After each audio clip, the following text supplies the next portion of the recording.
the fact that people who are dying and terminally ill and suffering from depression at end of life, the fact that we deny them access to this medicine is abominable. And that is something that we absolutely will be fighting for, I suspect, when we get the rescheduling.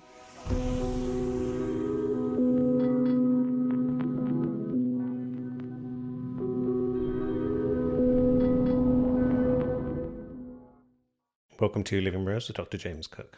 My guests this week are Tara Austin and Timmy Davis, who run the Psilocybin Access Rights campaign in the UK that is seeking to get psilocybin rescheduled to enable further scientific study into the benefits of this substance. Today, we discuss the campaign and psychedelic rescheduling more broadly.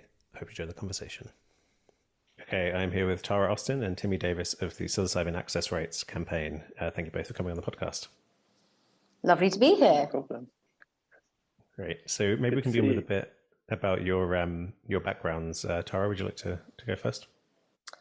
Oh, my background, where do I begin? Well, my day job, if you're interested, is in applied behavioural science. So I spend all my time at the Ogilvy ad agency in the behavioural science practice, talking about how to impact the subconscious and the conscious mind and how to influence it, and doing that for the public and the private sector, but lots of kind of government campaigns, lots of campaigns around. We just recently had a big campaign for against misogyny in London, for the Mayor of London. You might have seen that work that came out last year. That was wonderful to be a part of. But that's my day job, is how to influence people, how to get them to stop smoking or stuff like that. And a few years ago, something came into my life that helps people stop smoking and helps them stop drinking and can help them recover from their PTSD or trauma or their depression or anxiety. But it's not a advertising campaign or a kind of behavioural intervention. It's a molecule, and that is psilocybin. And my first kind of experiences with that were, I don't know, about 8-9 years ago now. But it's only been in the last 2 or 3 years that I've begun lobbying for this medicine. But that's a little bit about me. Timmy. Yeah, I'm Timmy. I've been working with a group called the Conservative Drug Policy Reform Group for about 3.5 years. And in doing that, I've been lucky enough to lobby government to change the law around psilocybin. During that work, I met Tara, and we set up the Psilocybin Access Rights campaign as part of that. My background is actually in academia, studying philosophy and religion and psychoanalysis, which I'm now training to be a psychoanalytic psychotherapist, and providing psychological support on the clinical trials that use psilocybin for treatment-resistant depression at King's College London. And I've got loads of harm reduction experience. I've been working at music festivals in the UK and abroad for a number of years, managing teams of volunteers, looking after people when things go wrong out in the wild with psilocybin and other psychedelics. Great. Yeah, psychology is one of the kind of main things I explore on the podcast, and it sounds like you guys both have an excellent background in it, but that's probably not what we're going to talk about at all today when it comes to the kind of regulation around psychedelics. But so maybe you could unpack a bit more about the background about the Conservative Drug Policy Reform Group and how that kind of fits in with this campaign. Yeah, absolutely. So the Conservative Drug Policy Reform Group was set up by Crispin Blunt, who's a Conservative Member of Parliament, essentially to address, the problems with drug policy in the UK, and not just, preaching to the converted, this kind of thing, but actually addressing those who are most traditionally adverse to drug policy reform, i.e. the centre-right. He had become the first Conservative chair of the all-party parliamentary group on drug policy reform, and wanted a research team behind him, which is why he set us up. Right. And then, so maybe a bit about the kind of background of the campaign itself and like what your goals are, yeah, just the floor is yours to tell the audience all about the campaign. Sure, maybe I can take that. So yeah, absolutely. I started working with Timmy and with Crispin and the CDPRG, the Conservative Drug Policy Reform Group gang, as a kind of volunteer lobbyist during the Corona period, really, in like sort of 2020, 21, and started trying to kind of put my oar in and help out. And it was last year that, after doing this for a little while, we'd kind of gathered a group of people that also wanted to help and wanted to campaign in a more public way. We'd been talking to MPs behind the scenes, if you like, and I spent all my money taking them out for glasses of wine or doing whatever I could, going to the Conservative Party conference and thrusting leaflets that I'd printed myself into their hands. But we wanted this group that gathered together wanted to make a more public effort to talk to the public, so not just to MPs, but the intention was to shift the social norm. And from a psychological point of view, that's what we've been trying to do, is create the conditions in which an MP feels that if they don't act and reschedule psilocybin, and we can give a bit more detail on what that means, but if they don't act to reschedule psilocybin, that they would be on the wrong side of history. And in this, I was very much influenced, certainly in my thinking, by some work that I'd done previously in the realms of female genital mutilation, actually.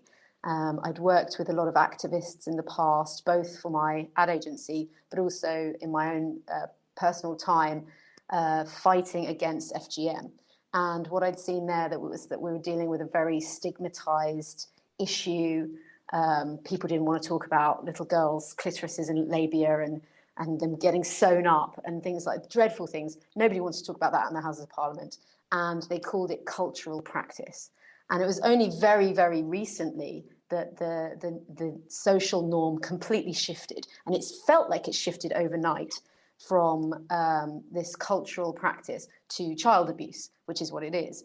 And the way that happened was through a number of campaigns, a number of advertising campaigns, poster, out-of-home advertising campaigns, along with a drumbeat of PR activity and social media activity. And that people saw this in the world around them. They saw it in the Evening Standard every week, people talking about this. And they started to think, okay, this is not a good thing. And our politicians are within that social norm in which suddenly FGM is no longer a good thing. And certainly the experiences that I took from that were that when we're dealing with psilocybin, which is, I should say, it's the psychoactive compound in magic mushrooms. So it's in a already stigmatized world of drug taking. It's been prohibited from use. It is a Class A drug. And it has been that way since at least the early 70s, worldwide almost, with the act that was produced in the 1970s. So psilocybin is a stigmatized issue, but actually it's something that we believe could shift very quickly overnight if people are to examine the evidence around what scheduling it should be in. So there's the class of the drug, classification A, B, C, D, and everyone knows, if you've got something that is a Class A drug, you're going to get locked up. If you give it to someone else, you get locked up for even longer. That's really to do with whether you possess something or give it to someone else. But that's the classification. The scheduling is whether or not a licensed medical professional is able to access that substance and maybe give it to you. So, for example, morphine and heroin is a Class A drug, but it is a Schedule II substance because every hospital pharmacy carries morphine. It is a recognized medicine. A Schedule I substance is meant to be a substance that has no known medical benefit and some serious potential for harm, addiction, that kind of thing. Clearly, if you examine any of the evidence around psilocybin, you will see that it is recognized globally by some of the greatest academic institutions that we have as resulting in therapeutic outcomes. And we are seeing from trials all over the world that it has this medicinal potential. So it certainly is, we believe, a medicine, and that it should be permitted to be in Schedule 2 of our kind of scheduling legislation. We are not asking for the classification, the legalization, if you like, of this drug.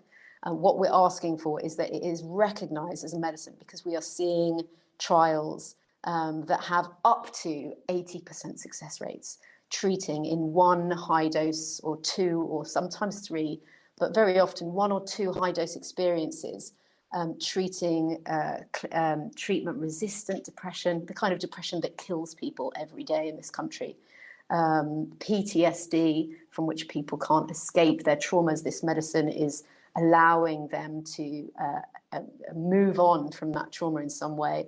But also, like I say, tobacco addiction, alcohol addiction, things that also kill people and ripple out into society in terms of the negative impact that they have.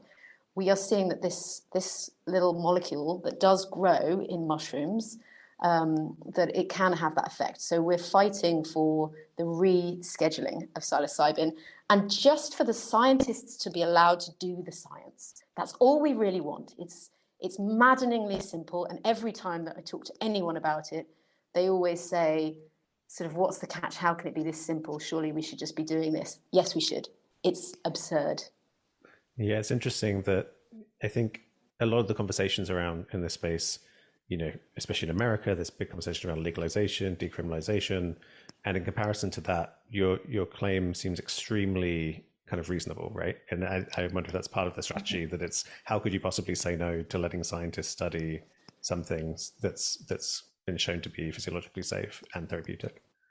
So impactful. It really, and one of the things that I think has heartened now some other key influences in this world. So we've recently had a public letter that has been signed by the Royal College of Psychiatrists and one of the UK's leading suicide prevention helplines, CALM, the Campaign Against Living Miserably, as well as SANE, another mental health charity. They have all come out batting for the rescheduling of psilocybin, because if we were dealing with a physical complaint that people had, pain, cancer, arthritis, you would like to think that the government would do absolutely everything they could to prevent people from suffering and living in pain.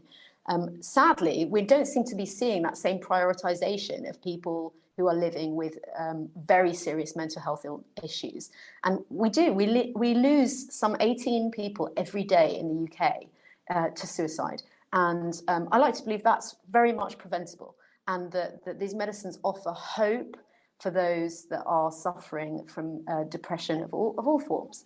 And at the very, very least, we should be allowed to do all the research that is possible, that is possible to do. And certainly there is more research that can be done with these medicines. And so we are asking for the most reasonable thing you could possibly expect, which is just to let the scientists do the science, do more research in this field, and let the medicine bear out the truth or not. We recently produced an ad campaign, I should say the PAR gang that really launched last year. We've had a government petition, we had an ad campaign earlier in the year, and it just asked the question, could magic mushrooms be medicine?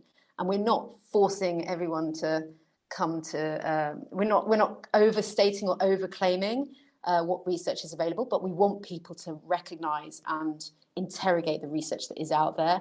And I think it's very hard to come to any other conclusion than yes, they do absolutely represent hope for millions of people who are suffering.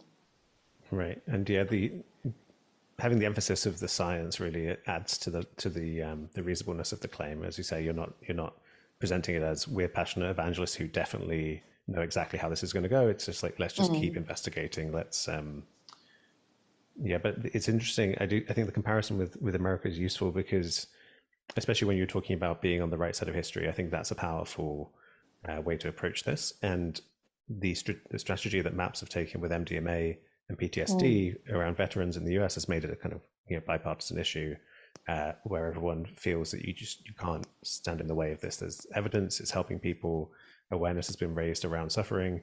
It's interesting that we're not yet there when it comes to depression and psilocybin in the UK. And that, yeah, I guess I'm interested in what you both think about the kind of the difference in culture between the US and the UK. Why are things so different? What's, yeah, I guess generally what's the kind of the attitudes like at the moment in the UK towards psychedelics? Well, legally they're very different, which is the real challenge for us. But Timmy, perhaps you want to talk about the veteran piece as well, specifically. Yeah, the veterans is a very, very interesting angle to this, because actually it's something that applies across the board in every single constituency, every single jurisdiction across the world. Every single country's got an armed forces, and this is something that speaks deeply to the sort of conservative side of the political spectrum.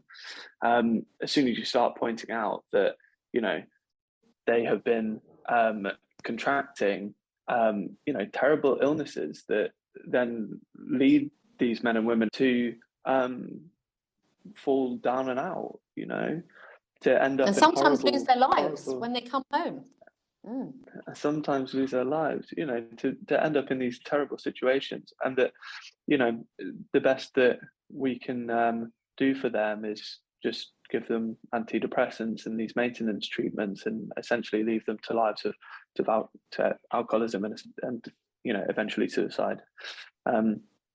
It's a really terrible, horrible situation.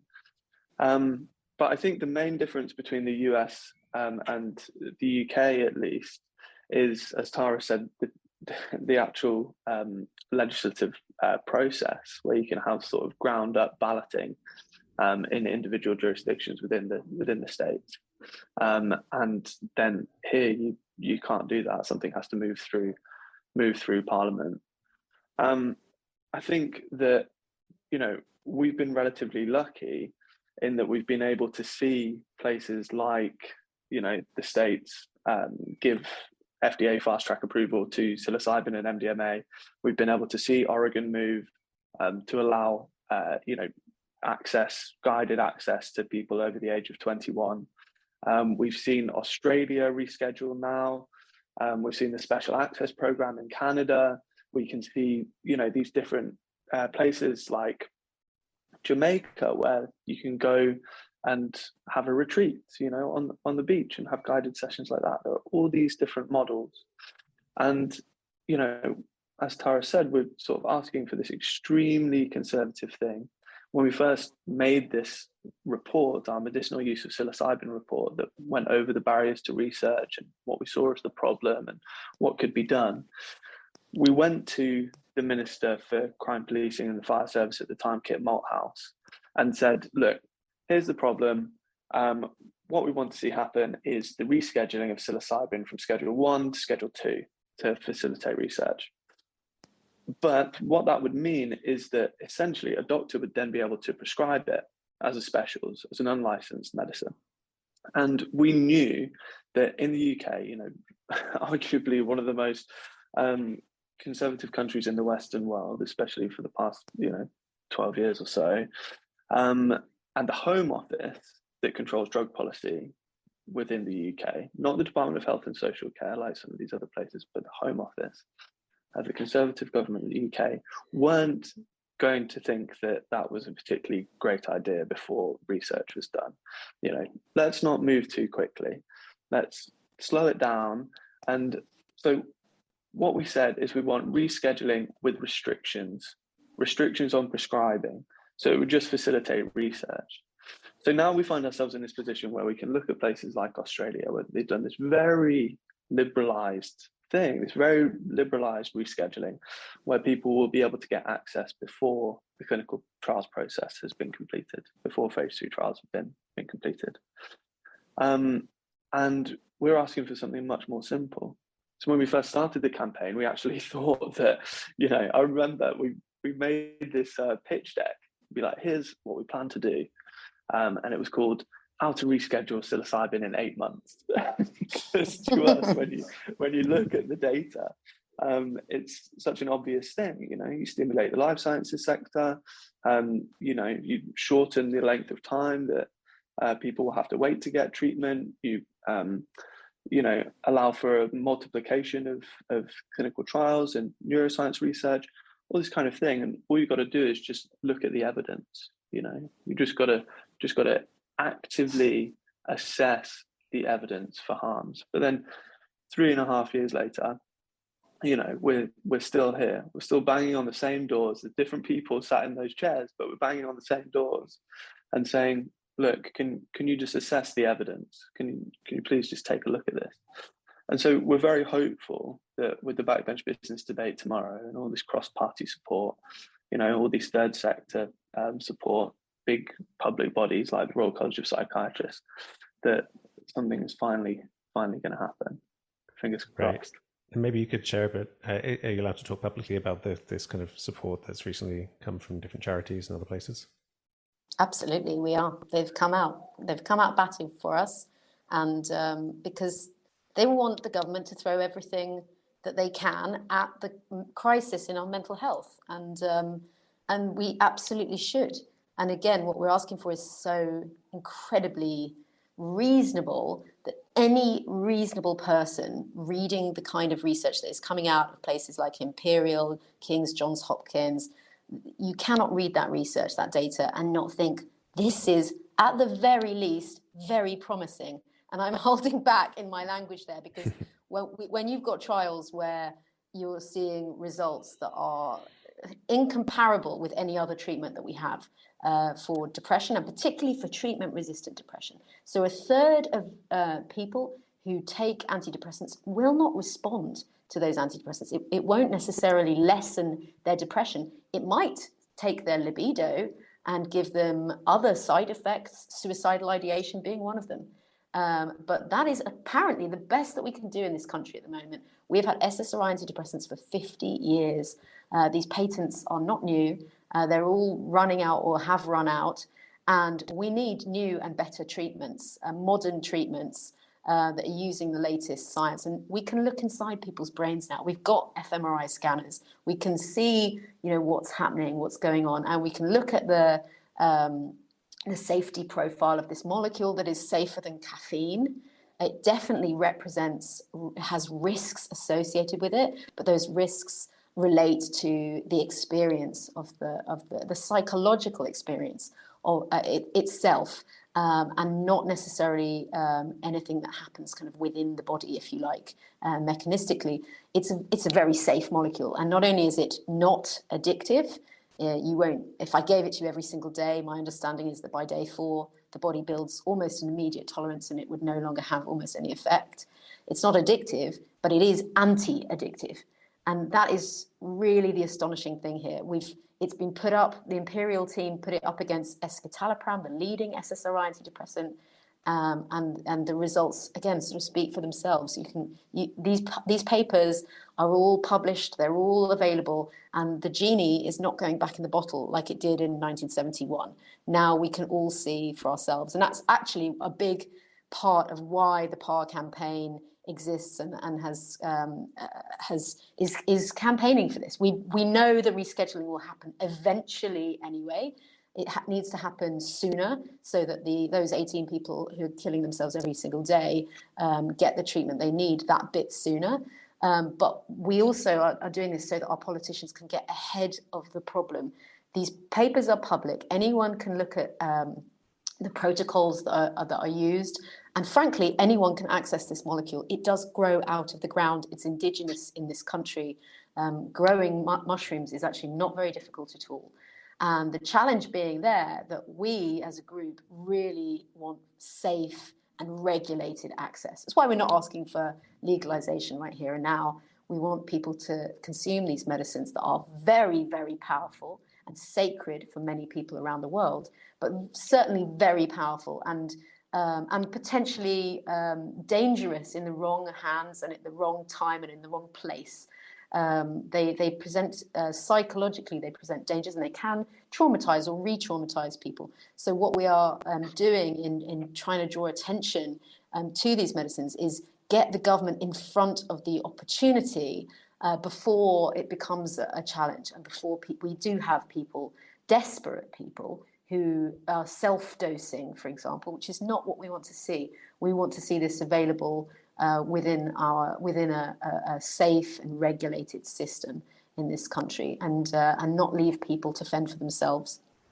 Right. Yeah, you're totally right that the main risks are psychological, but that is almost always where they're being engaged with in a way that's relatively reckless in terms of attention being paid to the safety of one's certain setting. And in these studies where these are kind of supported in a safe environment, adverse effects are effectively non-existent. You know, what might be a bad trip if you're at a festival and you're overwhelmed and you get lost and you're confused becomes a therapeutic experience of healing, ideally. So they can still be challenging, but you're not going to spiral into psychosis or the kind of fears that people have if they were to just kind of, get overwhelmed taking this stuff recreationally. It's essentially a very, very different experience Right. to be taking this substance in an uncontrolled environment versus an environment that is entirely set up to be therapeutic. I often think, like, you don't have surgery out on the street. You know, you do it in a theatre with a licensed professional and somebody who at least knows what they're doing. You know, you want someone who knows what they're doing and can reassure you that everything is safe, and that. But it is ultimately, and it might be challenging. I mean, nobody goes into surgery thinking woohoo, but the main thing is, does it work, and do you come out of there better than when you went in? And that's what we hope to see. And these maintenance drugs, as Timmy mentioned, SSRI antidepressants are addictive. They do involve withdrawal. Now, do they have a role to play, and are they part of the tools in our belt? Absolutely. We're not sort of battering those, but we are saying they absolutely should not be the only thing that we have to give to people, especially when a third of people will not respond to those particular medicines. We have something else. We just need to be allowed to do more research at bigger scales and let people access it and see that for themselves. Right. And so going back to the kind of the reasonableness of the approach. So when it comes to addressing politicians, particularly kind of centre-right politicians who may not be initially kind of coming from a place of openness to this stuff, you're talking about kind of pointing towards the evidence, and so there's this asking, the requesting of the scheduling, and kind of a request for reasonableness and rationality. But politics is a sphere that isn't purely rational. There are lots of interests, and so I think something that's great about the campaign is that it doesn't just have the political pillar; it also has this kind of public pillar where the campaign, you mentioned the billboards in London asking about magic mushrooms being medicine, because I think some people, especially people who there'll be a lot of people who will think, well, knocking on those doors and asking for a reasonable response isn't going to work. Who knows at this point? But if it doesn't work, there's still energy being put into kind of forcing politicians to catch up. As you said, being on the right side of history, following the tide. If there's a public outcry for this stuff, it gets to a point where it's not feasible to say no anymore, right? I wonder if you could speak to that, Timmy, the public and kind of political aspects of this. Yeah. So, in the beginning of the psilocybin rescheduling project at the CDPRG, we sort of looked at it as a whole, the sort of landscape that we had out in front of us, and thought, okay, well, what actors do we have here? What players, and how can we go about sort of creating the political will to make this happen? And so, we started off thinking, well, first you've got to create some pressure from the outside. You've got to sort of show them a problem and hand them the solution at the same time, so they're kind of backed up against the wall. And we thought that we would be able to do that with the sort of back channel stuff of writing the report and this kind of stuff. Like I said, we thought it'd be done very quickly. But we always had in the back of our mind this other pillar that you talk about, this sort of like public bit. So we were working with a group called Psilocybin for Mental Health, and we were going to write some letters from the third sector, because it's actually quite difficult to get the public voice to come together to create that kind of roar that will create political will. So if you've got representatives of the public, then that's an easier way to show the politicians. So we wanted to get people like the Royal College, like Calm, this kind of thing, to get on board. But essentially, it was just too early. It was just too early. We had to keep plugging away. We had to keep doing this thing. We had to let the trials develop. We had to let essentially the work of the dissemination of the science happen outside of us. So we kept plugging away in the background through Parliament. And then we were lucky enough to meet Tara, who had this fantastic idea. It's true. We were lucky enough to meet Tara, who had this fantastic idea that dovetailed so fantastically with what we had already thought, that essentially you do need to just give this a little push. You need to provide a voice, which is when we set up the Psilocybin Access Rights campaign. You know, we had a series of postcards and posters and this kind of thing. We tried to get a load of signatures on a petition, again, sort of using a platform to provide exactly that, a platform, a soapbox on which the voice of the public could come together to be heard. And we've been really successful in that. You know, our petition got 11,000 signatures. We've sent hundreds and hundreds of postcards to MPs about the issue from constituencies all around the country. Just today, I was sending an email to the MPs of the top 10 constituencies of signatories to the petition, to say, look, you know, we've got this open letter that we want you to sign on behalf of your constituents. We know that they want it. We know that they're on board because they've signed this petition, and trying to get them to come to the debate tomorrow too. So it's been really, really useful to essentially, you know, shake the tree to see who in the public does support this, and then get them all in one place to concentrate their voice through a single sort of megaphone. And there are two ways of looking at this. Some people will say, well, you know, you could just go the public route. And some people will say, no, that's irrelevant. That's not how politics works. You need to do it through these back channels. But our view of the Psilocybin Rescheduling Project and the CDPRG and the PAR campaign is that you do need both. You need both together to create the context in which it feels safe for the politician to step forward into something that otherwise is outside of the Overton window, essentially, you know. So we've been working extremely, extremely hard on that, and I think it's begun to pay off. Great. And so you mentioned Calm, so it's a campaign against living miserably, right? So that's one of the charities that's come out in support. And there was another one you mentioned before we recorded. Sane, okay. And the Royal College of Psychiatrists as well. Amazing.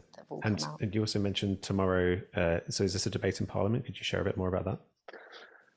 Yeah, we've got a backbench business debate. So essentially, when you do a petition, one of the things you can be granted if you reach 100,000 signatures is a Westminster Hall debate. Another way of getting a Westminster Hall debate is by essentially filing an application. But if on your application you have a number of members of Parliament above a certain threshold, then you can get a debate in the House of Commons. And so once our petition didn't reach the 100,000, we went the other route and we started recruiting our friendly politicians and saying, look, we know that a large portion of the public support rescheduling. There was some polling done that showed that 60% of people supported, you know, a call to liberalize the laws to facilitate research.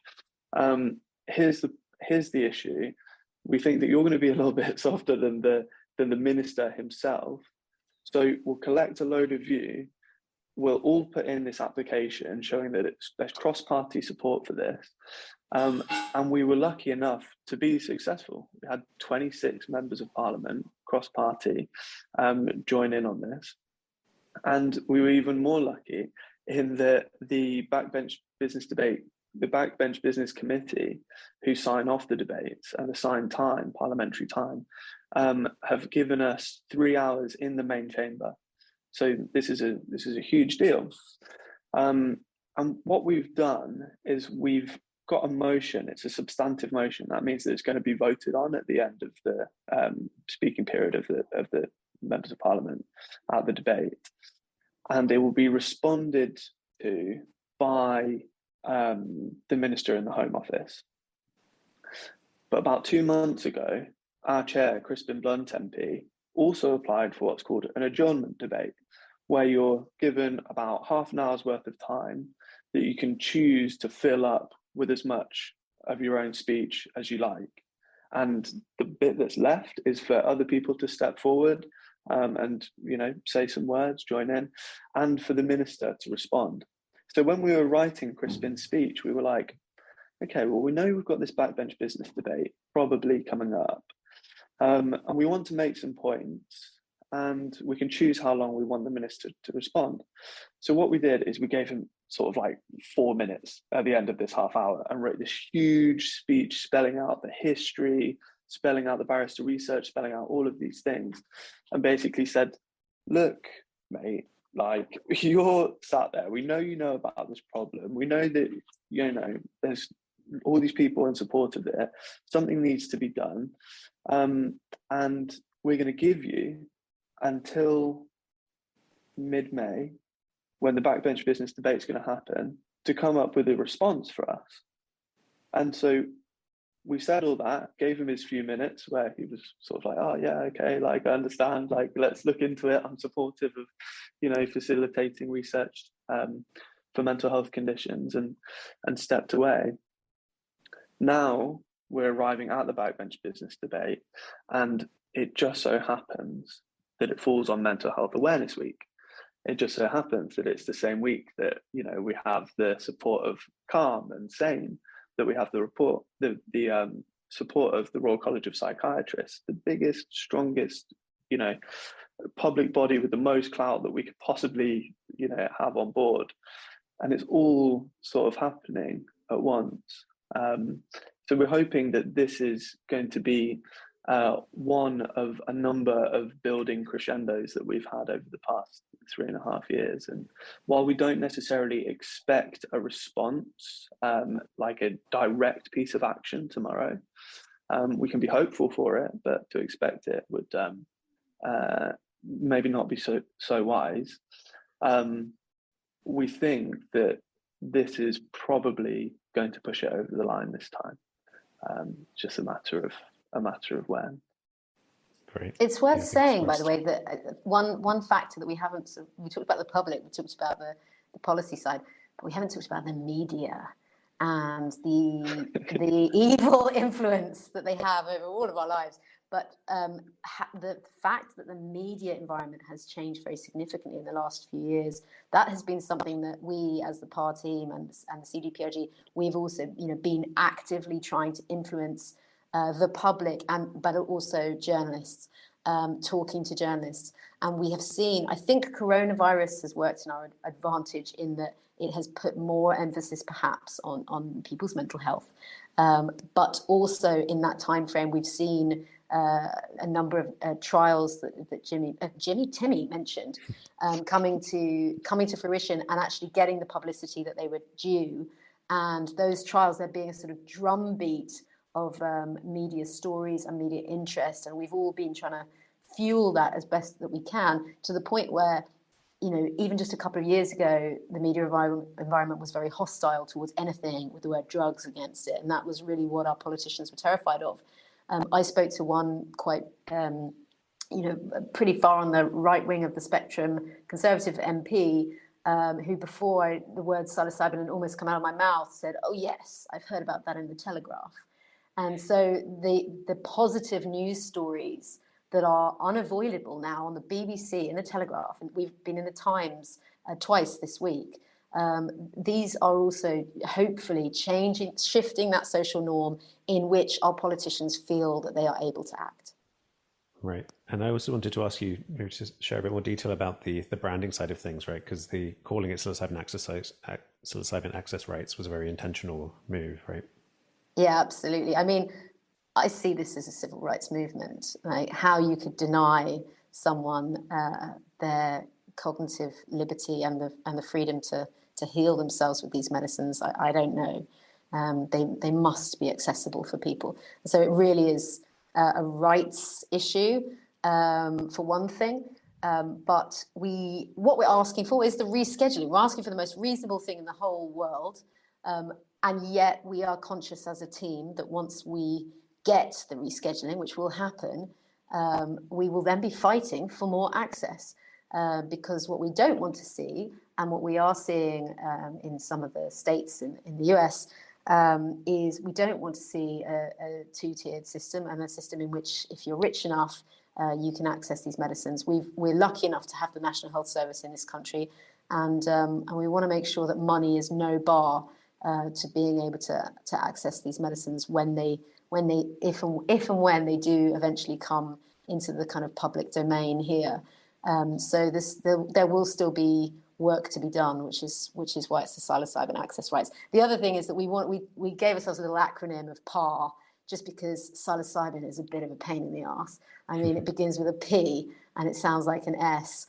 And just anything that we could use to help people feel a little bit more comfortable talking about this, and a little bit more shorthand. There's a lot of big words in this world. Psilocybin is one tricky one for people, but also psychedelic assisted psychotherapy is another bit of a mouthful. And one thing I should say, actually, when Timmy was talking about these partnerships and these big, beautiful national institutions, we've been working for a long time across the kind of drug policy reform world, but also with a couple of really interesting patient groups. So the veterans, as we mentioned, there's a UK organisation called Heroic Hearts, which is part of a US organisation that takes veterans abroad to have treatment with psychedelic medicines.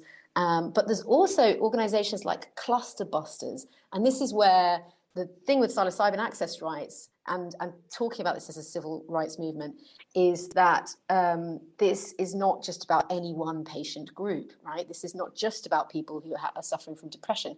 Cluster headache sufferers say that a small piece of magic mushroom under the tongue can bust or relieve their cluster headache very quickly.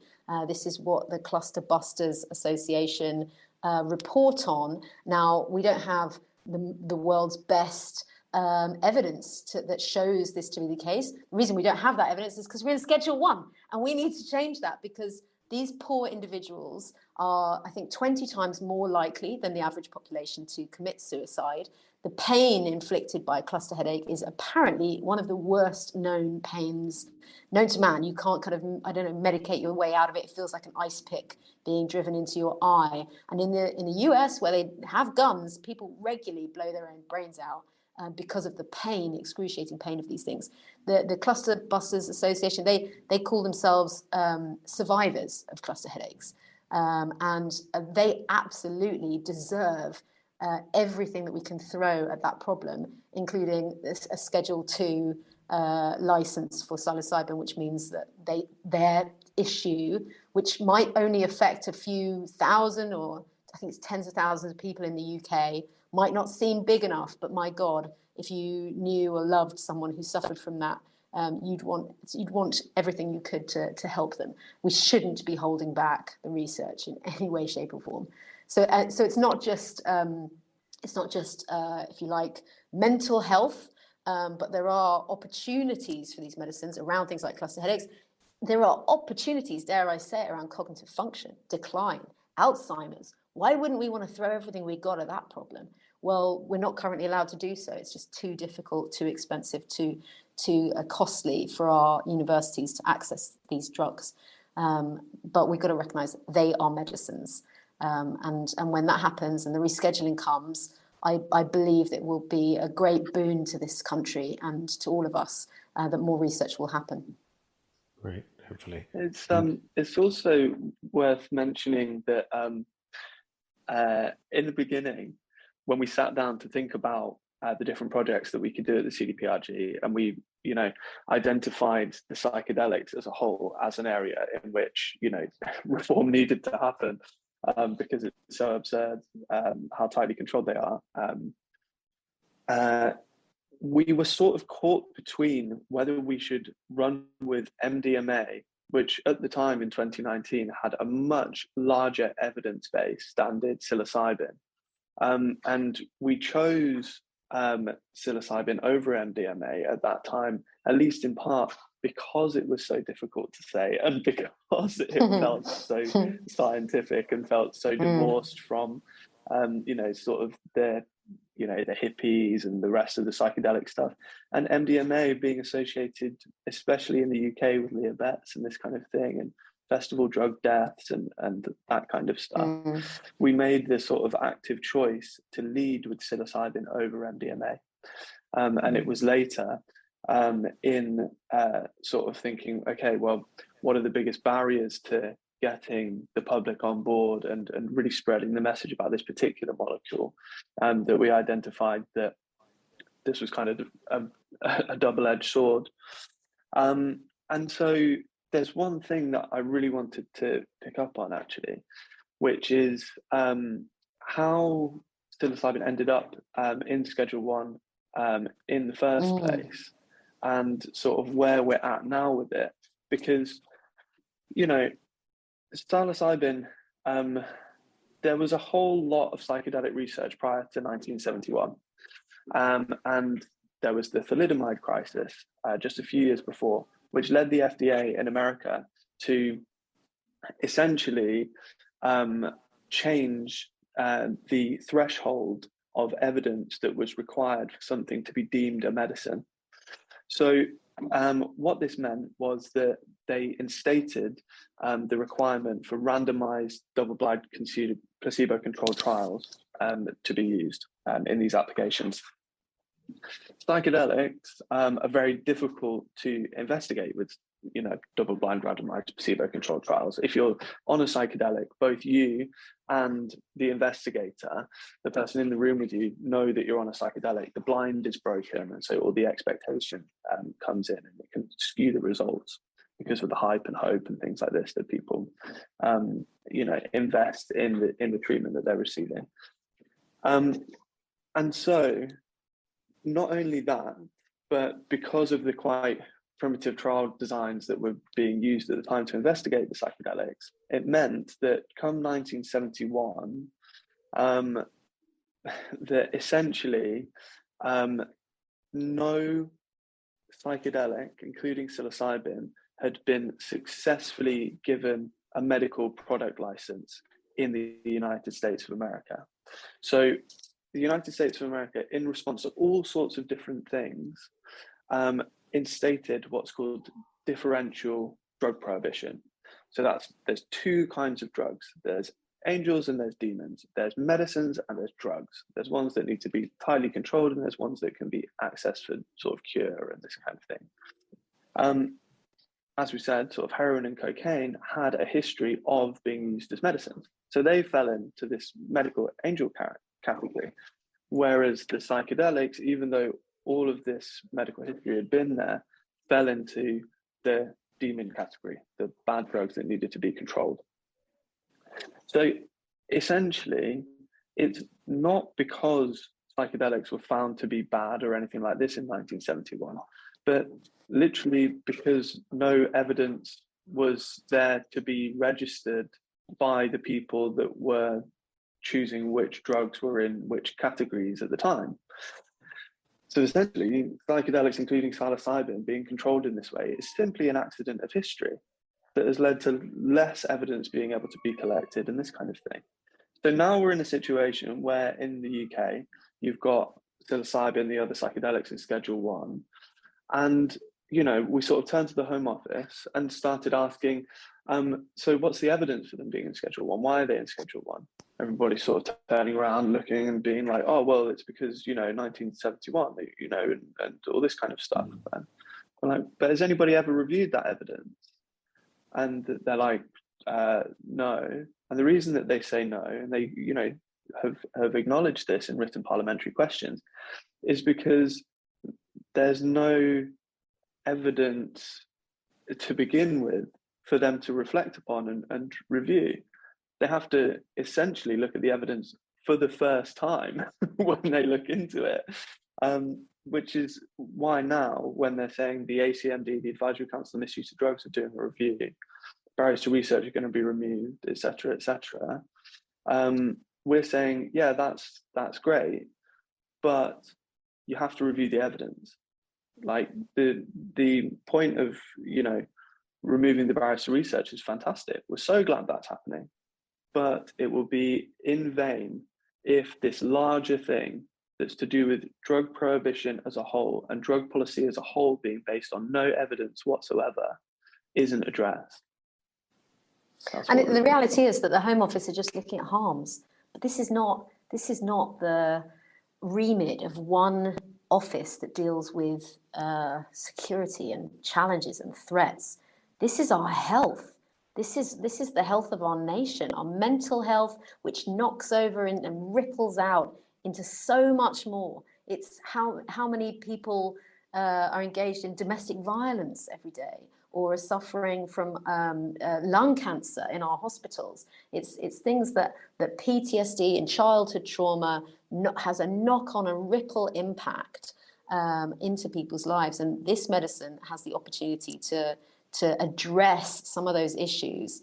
And it's certainly not just going to affect one department. The Home Office own this right now, but they absolutely shouldn't. And reviewing the evidence is all part of this government waking up to the opportunity and not the harm, but the great future that could be ahead of us. And people sometimes say in the psychedelic community that that there are utopians out there that think that psychedelic medicines will fix everything, and that's not true. Psychedelics won't fix poverty, and they won't fix a lot of our social issues.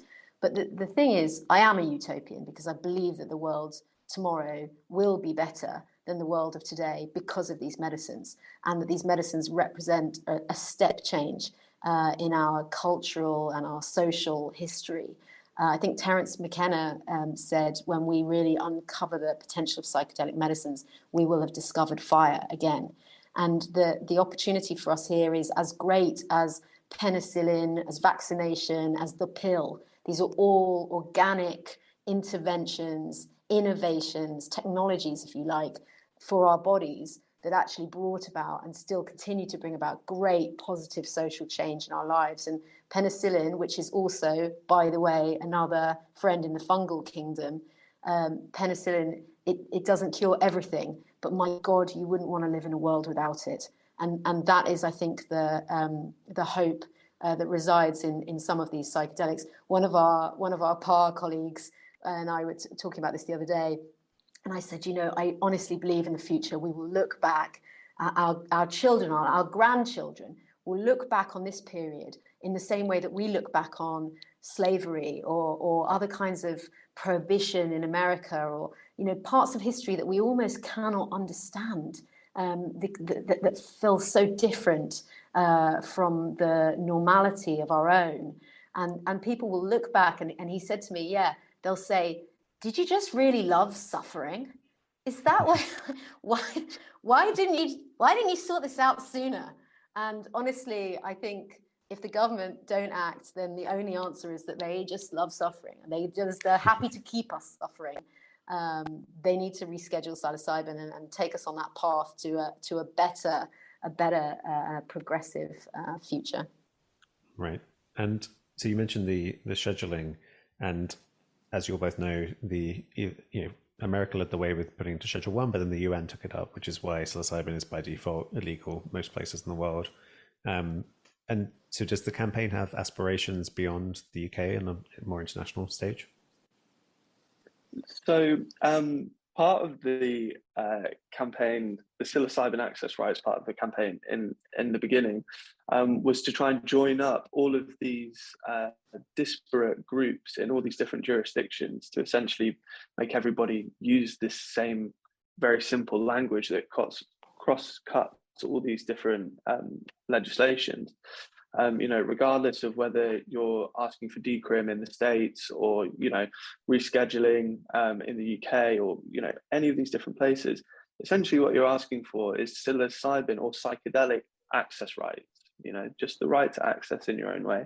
And so we were hoping that this would allow a sort of more joined up approach where all these different organizations could be singing from the same hymn sheet, asking for the same thing, being able to share the resources and this kind of thing.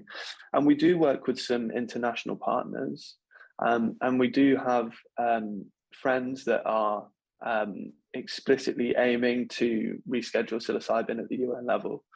At the moment, as pressing as it is, we're focusing on the UK because that's where we have the power, that's where we have our own base and this kind of thing. And it's also the case that as much lobbying as you do at this kind of level at the UN, you essentially need to lead with a nation state to change something at that higher level. And so it's an ongoing conversation between some different organizations about whether that will be Australia or Canada or the States or the UK.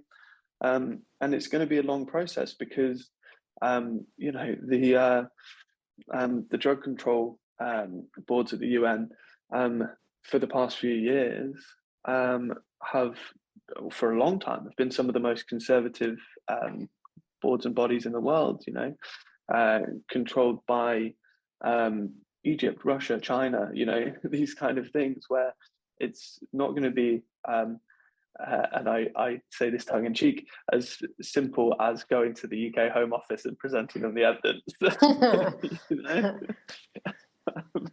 So yeah, we are thinking beyond our borders, but it's a slow process.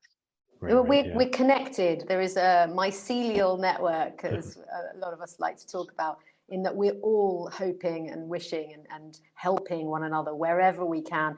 And we're very cognizant as well that, what happens here matters in Europe, what happens in Europe matters here.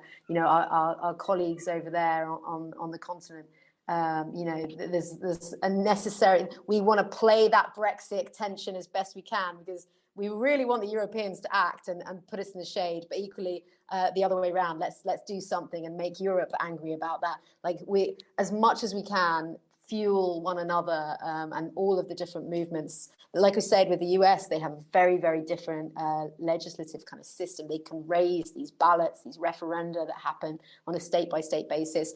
But, wherever we can, we are also working with some organizations over there that are lobbying at the state level and also at the trying to do what they can at the kind of federal level as well. So we try and strengthen one another. And to be honest, I think we just try and give each other a lot of moral support because, as Timmy says, he thought it was going to be 8 months. It hasn't been 8 months. It's been a lot longer than that. So, continuing to knock on the door. And I think, in a few weeks, I think we're hoping to host some friends from the Ukrainian Psychedelic Society and bring them over to London. And so there's a lot that we can do, certainly as an international movement to try and help one another. If only we all had more time, I think is the biggest challenge. And so maybe to end on, looking at the future, the next few years, I think there are some videos out there of you guys speaking that I listened to, and they come from a few years ago when they were still making the point there's still many years left of a Conservative government, but we're now in a point where in the UK, I think the next election is next year, and there's recent local election results that are kind of making it look pretty shaky for the Conservatives. And so what does the future look like, given there's possibly only a year left of a Conservative government? So I can probably tell you at this point that we've had it in mind for quite some time at the CDPRG that we want to continue to emphasise the cross-party nature of our group. We're small C Conservative. We've been trying to lead with convincing the centre right that things need to change and starting the conversations in those kind of areas and expanding out our relationship with a cross-party group of MPs. And that's the direction that we're going to be taking the organisation as a whole. I thinking more cross-party, and essentially, building on the solid foundations that we've already got. And in terms of projects, especially around psychedelics, which isn't the only area that we work on heroin-assisted treatment, we work on access to medical cannabis, the government, so drug policy as a whole. But in terms of psychedelics, we're going to be thinking about ways of increasing equitable access to psychedelic medicines post-market authorization. Very, very briefly, what that looks like is thinking about what would a prescriber need to see from another person to be able to trust them to administer a psychedelic drug on their behalf. So we're going to have those kind of conversations. This is to essentially reduce costs of the provision of psychedelic therapy without, compromising patient safety or compromising benefits. We think that we essentially have the foundations of a model that would maximize benefits, allow for a plurality of containers, and allow for a sort of individualized access to psychedelic medicines and assisted psychotherapies, rather than packaged treatments and brick and mortar clinics and these kind of things that can drive up the costs and essentially price out everybody and the NHS and thus the nation as a whole. So that's what we're working on next. Although the beautiful thing about psilocybin, and not some of the patented molecules that are coming to market, is that it does grow out of the ground. And I like to believe that we will get that equitable access because it is a plant medicine, as they're so fond of saying in the US. For the PAR campaign, specifically, rather than the wider sort of CDPRG, we are desperately hopeful that we will get the rescheduling within this government. And I think, we need that, because actually the last thing we want is this getting batted over to Labour, only for them to be fearful that the Conservatives will come down on them and for being soft on drugs. We've seen actually a very poor showing from Labour in this debate so far, with the exception of a few very noble MPs like Jeff Smith and Charlotte Nichols, who signed our public letter and has been just at the forefront of trying to drive our government and calling them out to look at the research. And I have high hopes for Charlotte at the next election. But yes, certainly we want to get the rescheduling here and now. Once we get that, as Timmy said, it's going to really be all about equitable access. But I think one of the interesting things about this molecule is that we're talking about it from the outside in. We're talking about it from policy. We're talking about it as psilocybin, this thing that does this thing and has this effect and is written about in all these academic papers. But the truth is that anybody who's listening to this podcast and has sort of made it all the way to the end may well be thinking about this, not just in terms of what it means for society and for politics, but they're also thinking about it, what it means for themselves and for their own life or the lives of those that they love, and how it might help them or not. And actually what the experience might be like, because they call them magic mushrooms for a reason. And that's because the experience of taking this medicine is very often one of the most magical, the most mystical on some of the trials, is the language they use for this, the mystical experience. It is very often one of the most profound and beautiful experiences of someone's life, even if it's very, very challenging. And in the scales that people often report in the studies, that it is in fact as important in their life as the birth of their first child or their marriage, their wedding day. So these medicines, I think, in the future represent for people in this country, not just we've got to get it rescheduled, we've got to get this thing done. But I really do believe in what Rick Doblin from MAPS describes as a spiritualized humanity in, I think, 2040 or something like that. He believes that when these medicines have enough access to people, rather than the other way around, rather than us getting access to them, It's their access to us. Once these molecules have enough access to us, that actually and can create some of these very profound experiences, that is going to shape our society, and it's something that ultimately people should be able to access. They should be able to safely in a regulated way. And the fact that people who are dying and terminally ill and suffering from depression at end of life, the fact that we deny them access to this medicine is abominable. And that is something that we absolutely will be fighting for, I suspect, when we get the rescheduling. But rescheduling first, and then wider access, equitable access. Yeah, very well said. There's very, very well said. There's one thing that we like to say within the PAR campaign, which is at the moment our posters say, could magic mushrooms be medicine? Maybe one day our posters will say, could magic mushrooms be more than medicine? That's great. This has been wonderful. Thank you both for your time. Thank you. Thank you I for really helping us get the enjoyed it. word out. Yeah, absolutely. And if people want to help themselves getting the word out and joining the campaign, where would you send them? Website, www.par.global. Come join us. There's lots of ways that you can get involved, whatever skills you have. And if you don't want to do that, just talk to someone about this. Just spread the word. There's lots of things you can do. You can write to your MP. You can join with our campaign. You can help us in all manner of ways. And that's all on the website. But at the very, very least, educate yourself and talk about it to everybody that you know. Great.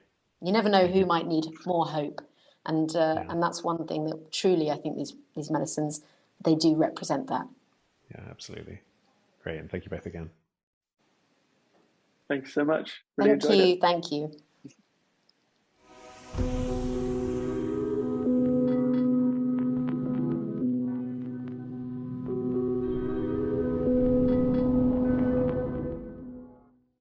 Thanks for listening. If you're watching on YouTube, please like and subscribe. And if you want to help the podcast reach a wider audience, you can leave a review on Apple Podcasts. Finally, if you want to offer financial support, you can go to patreon.com/Dr. James Cooke.